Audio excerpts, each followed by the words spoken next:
Welcome back to the Pilot Forge. We're doing navigation. Today, we're going to take a look at departure. So far, we have taken a look at direction. Okay, many types of directions measured with reference to the different types of north and south that we have. Okay, and we've also learned how to measure a direction to a place and the reciprocal, including measuring directions for great circles. All right. Now, one of the things that I want to bring your attention to is this. Directions change with the converging nature of the longitudes, and this same thing happens with the distances too. All right. What I've drawn up here is the Earth. North Pole and South Pole over here, equator in the center. Now, the two meridians represent the positions that we want to travel between.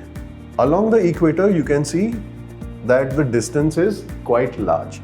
Let's call it 1. As compared to this position, if we were to travel between the meridians at this position, it would be less than A and B, therefore a percentage of 1. And at E, it is literally a point, 0% of 1. Okay, so the converging nature of the meridians causes the distances to change, with the maximum being at the equator and the least being at the poles. In this case, it's shown at the North Pole, it can also be the South Pole. Now, how do we calculate the departure? There's a simple formula. Departure is equal to change in longitude in minutes. Remember that section. Into the cosine of latitude. Alright, this brings us to the fact that convergency and departure have very similar formulas, right? Convergency is defined, or convergency is given by the formula CH log, or change in longitude in degrees into the sine of latitude, which gives us the angle. And departure is change of longitude in minutes into the cos of latitude, and it gives us distances. Why do we use cos in departure? Very simple. Cos of 0 at equator is 1, maximum distance. Cos of 45 midway is 0.5, half the distance. And cos of 90 at the poles is 0. So you can see that the distance between meridians reduces from equator to the poles. That's why we use the formula for cos. Okay. Why the CH log in minutes? What is the equator also?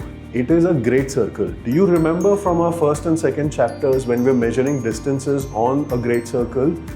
1 degree equals to 60 minutes equals to 60 nautical miles. This is the same principle which is being used to find out distances. Okay, and that's why we use change in longitude in minutes along the great circle multiplied by the cos of the latitude, which then reduces the distance from the equator to the latitude that you want to measure at. Okay, it's that simple. It is not difficult. You just need to understand the concept, and I'm sure this will help you understand it. So, this is the basic kind of problems that you will get, where you have to apply change of longitude between the two meridians and apply the cos of the latitude that you're traveling along. So, based on this departure formula, you'll get a certain set of problems. Another set of problems you may be given is where a departure on one latitude is given, like here, and you'll have to find the departure at another latitude. For example, over here. Now, it is between the same two meridians. Alright, so what you need to do is, in this case, you just need to write down the formulas appropriately. Departure A to B is equal to change of longitude in minutes into the cos of latitude of A and B, which is here. Departure C and D is equal to change of longitude in minutes into the cos of the latitude for C and D, which is here.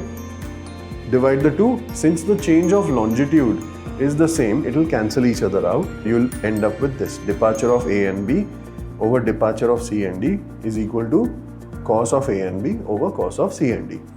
In this formula, you will require at least 3 values to find out the fourth one. Okay, it can either be the angle or the latitude, or it can be the departure between any of the 2 points, A and B or C and D. Okay.